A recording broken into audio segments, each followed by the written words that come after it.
IC-814 series को लेकर विवाद जारी है, लेकिन विवाद के पीछे की सच्चाई क्या है ये वही लोग बता सकते हैं जो कि उस वक्त विमान में मौजूद थे जब उसे हाईजैक किया गया। 25 साल पहले की कहानी क्या है वो जानने के लिए हम पहुंचे हैं पूजा कटारिया जी के पास, जो कि उस वक्त उस विमान में मौजूद थी। पूजा जी, सबसे पहले तो ये जो सीरीज आई है जिसको लेकर कंट्रोवर्सी है, इस पूरे विवाद पर आप क्या कहेंगे? मुझे नहीं लगता कि इसमें कोई कंट्रोवर्सी होनी चाहिए। ट्रू स्टोरी पे बेस्ड है, तो जो दिखाया उसमें रियल ही है। जो उनके नामों के लिए कंट्रोवर्सी हो रही है, वो नाम वही थे उनके, और वो इसी से ही एक दूसरे से बात करते थे। वो उनके कोड नेम्स थे, भोला शंकर, जिनके लिए मेन कंट्रोवर्सी हो रही है। जो भोला शंकर असलियत में ही वो लोगों ने अपना नाम रखा हुआ था, उसी में बात करते थे वो। हाँ जी, उनके मतलब वो एक दूसरे को बुलाते ही भोला शंकर थे। जो वैसे तो 5 थे, chief, doctor, burger, Bhola and Shankar, तो वही नाम थे उनके। इनमें कंट्रोवर्सी की मुझे नहीं लगता कि ज़रूरत है। कि रियल है तो रियलिटी रहनी चाहिए।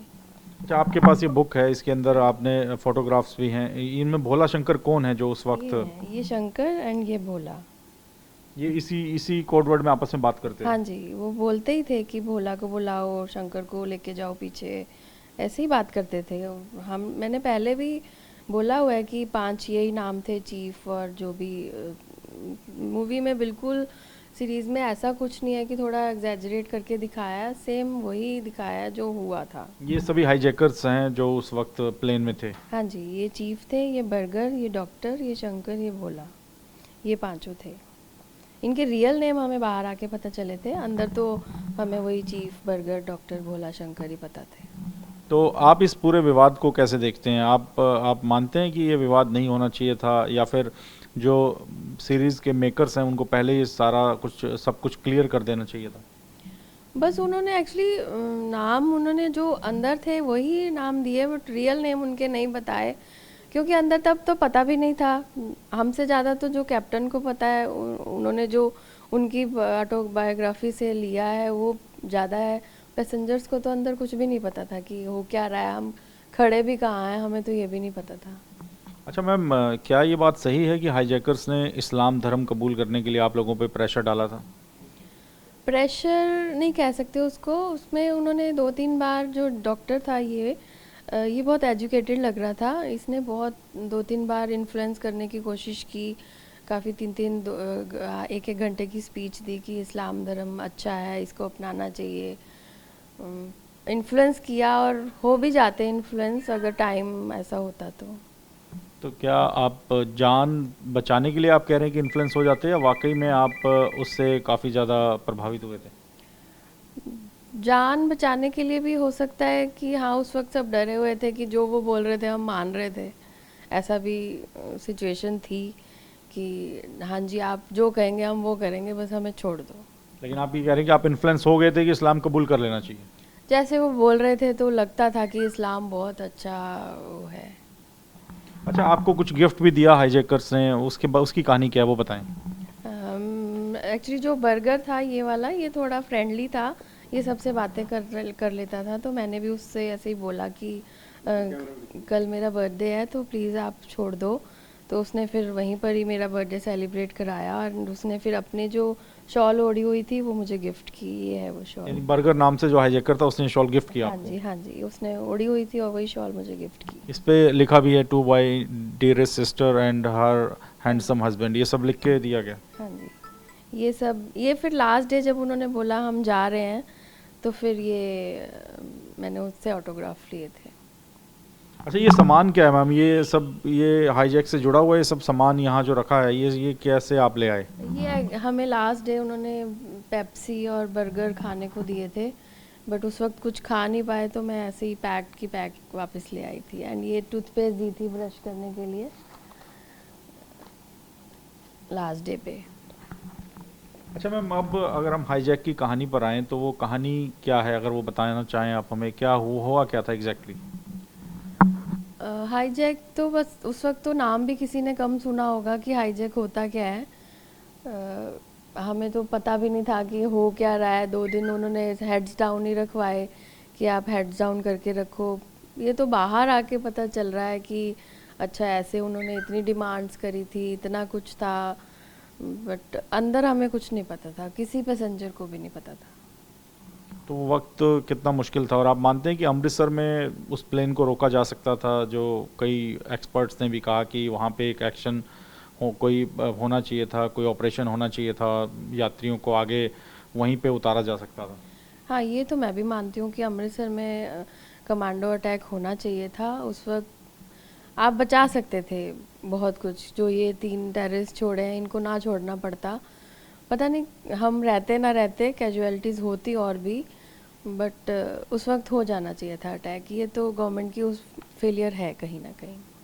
तो आप लोग जब वहाँ से निकले तो आपको लगा कि सबसे बड़ा सर्वाइवल आपकी लाइफ का रहा, वहाँ से बच के निकलना नामुमकिन था? हमारे लिए तो ये दूसरा जन्म ही था। हमारे लिए तो दूसरा जन्म था ये। हमें लगा ही नहीं था कि हम वापस जाएंगे। अब जब उन्होंने लास्ट डे बोल दिया था कि अब मारने लगे हैं, पहला मरेगा तो आखिरी भी मरेगा, अपने भगवान को याद कर लो, तो बस तब तो ऐसे लगा था कि बस अब तो गए, अब नहीं जा सकते वापस। तो एक बार पैनिक की स्थिति हो गई थी वहाँ सब? हाँ, उस वक्त तो हो गई थी। उस वक्त तो सबने रोना, मतलब कुछ कह नहीं सकते आपकी किसने क्या नहीं शुरू किया।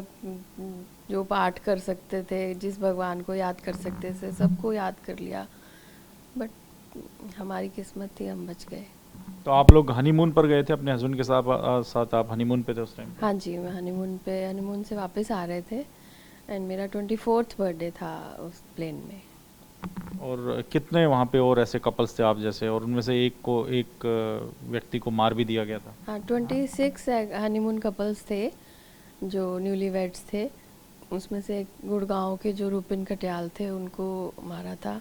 बट अंदर हमें कुछ नहीं पता था कि उसको मार दिया या है नहीं। अब वो उसकी वाइफ को भी नहीं पता था एक्चुअली। वो भी 8 दिन उनसे पूछती रही, मेरे हस्बैंड। उसको बोलते थे कि दुबई में उतार दिया, दुबई में उतार दिया। अच्छा मैम, अब ये जो पूरा विवाद है और 25 साल, क्योंकि आप लोगों ने अब तक वो यादें आपके दिमाग में हैं, तो कैसे आप देखते हैं इस कहानी को? आना चाहिए था पर्दे पर कि लोग उसे देखें, और कैसे इस पूरे विवाद को भी आप देखते हैं? ये जब से ये ट्रू इवेंट्स पे मूवीज़ बननी स्टार्ट हुई हैं, मुझे लगता था कि कभी ना कभी तो हमारे इस पे भी बनेगी, बट 25 साल लग गए बनने में। बट अब कंट्रोवर्सी क्यों हो रही है ये नहीं मुझे समझ आ रही, कि सब कुछ रियल है। जो कैप्टन जानते हैं उससे ज़्यादा तो कोई नहीं जानता ना, तो वो सब कुछ रियल ही दिखाया है। पता नहीं क्यों एंटरटेनमेंट को भी ये प्रोपेगेंडा बना देते हैं।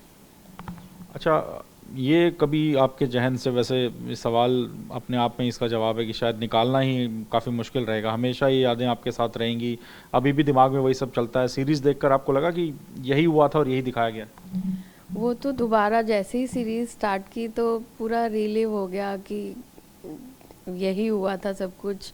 डर भी एकदम हार्ट भी सिंक करने लग गया कि हाँ ऐसा ही हुआ था, और सब कुछ रियल है उसमें। ना कुछ ज़्यादा दिखाया ना कुछ कम दिखाया है। जैसा उन्होंने ट्रीट किया था, जैसा फर्स्ट डे उन्होंने लोगों को उठा के लेके गए थे पैसेंजर्स के साथ, जो ट्रीट किया था वही सब कुछ है। हमें जितना पता है अंदर रह के, बाहर तो जो हुआ वो हमें नहीं पता। प्रोडक्शन टीम ने आपसे कोई संपर्क किया था, आपसे बातचीत की?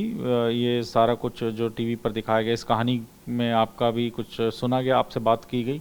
नहीं, हमसे कोई बात नहीं की गई, क्योंकि एक्चुअली पॉलिटिकल ड्रामा है, अंदर का थोड़ा कम है उसमें दिखाया, तो हमसे कोई बात नहीं हुई। तो पूजा कटारिया बता रही हैं कि वो यादें अभी भी उनके जहन में हैं, और साथ ही वो कह रही हैं कि विवाद नहीं होना चाहिए था। जो 2 हाईजैकर्स के नाम भोला शंकर रखने को लेकर जो विवाद है, उनका ये कहना है कि उनके असली नाम भले ही कुछ भी हों, लेकिन प्लेन के अंदर वो इन्हीं दोनों नामों के साथ ही आपस में बातचीत कर रहे थे, एक दूसरे को कमांड दे रहे थे। तो ये जो विवाद खड़ा किया गया है, वो कह रही हैं कि ये विवाद बेवजह है, और इस सीरीज़ को एंटरटेनमेंट की तरह लेना चाहिए। जो कुछ उस वक्त हुआ था वो पर्दे पर दिखाने का प्रयास किया गया है। चंडीगढ़ से कैमरामैन वीर सिंह के साथ मोहित मल्होत्रा, TV9 भारतवर्ष।